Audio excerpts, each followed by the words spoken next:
আগের দিন তো ধন ঠান্ডা করতে পারিনি, আগুন লাগে খাই ঠান্ডা।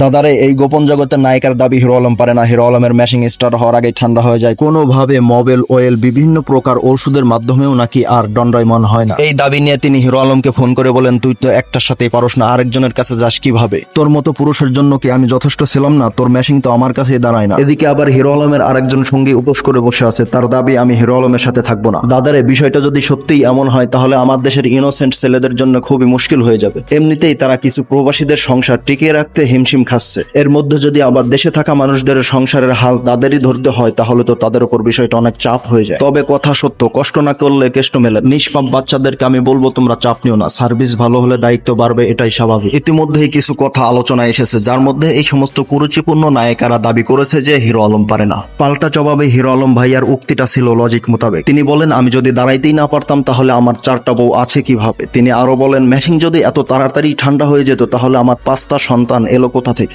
হিরো আলম ভাইয়ার এই কথাটি যদি আমরা লজিকের অন্তর্ভুক্ত করি তাহলে বোঝা যায় দোষ হিরো আলম ভাইয়ার নয়, দোষ হলো এই সমস্ত গোপন জগতের নায়িকাদের। তারা একজনে এমনিতেই তো হিরো আলম ভাইয়াকে স্যাটিসফাইড করতে পারে না, অন্যজনের কাছে গেলে আবার দুষ্টু কথা নিক্ষেপ করে। হিরো আলম ভাইয়ার মতো নিষ্পাপ মানুষ পেয়ে তারা চারিদিক থেকে তাকে কুরে কুরে ধন সম্পদ সব কিছুই বাকি রাখছেন। এদিকে আবার একটু কম পড়লে হিরো আলম ভাইয়াকে ফোন করে উল্টাপাল্টা কথা বলতেছে। হ্যাঁ, এখানেই ক্ষান্ত নয়, তারা আবার হিরো আলম ভাইয়াকে নিয়ে টানাটানিও করতেছে। এটা দেখে আমার ইনোসেন্ট মনে কইতাছে, বিধি তুমি বলে দাও হিরো আলম কার? দুটি গোপন জগতের তারকা, একটি চাঁদের দাবিদার। সর্বশেষ আমি হিরো আলম ভাইয়ার সঙ্গীদেরকে বলবো, আপনারা যদি হিরো আলম ভাইয়ার কাছে স্যাটিসফাইড না হন তাহলে তার সাথে রয়েছেন কেন? কেন তার জীবনটাকে গোরস্থান বানিয়ে দিয়েছে? চলে যান তার থেকে বহু দূরে, বাঁচতে দেন ভাইয়াকে, তাকে একটু শান্তির নিঃশ্বাস নিতে দেন। 5 সন্তানের বাবা যদি আপনাদেরকে স্যাটিসফাইড না করতে পারে তাহলে নিঃসন্তান এই ভাইয়াটাও তো আপনাদের কিছু করতে পারবে না। সর্বশেষ আপনাদের বেছে নিতে হবে বড় বড় পশু, যাদের বড় বড় মেশিন স্যাটিসফাইড করার ক্ষমতাও তারা রাখে। সুতরাং অনলাইনে এসে নোংরামি বাদ দেয়। হিরো আলম যদি সত্যি অক্ষম হয় তাহলে ওই জগতে ঢুকে যান।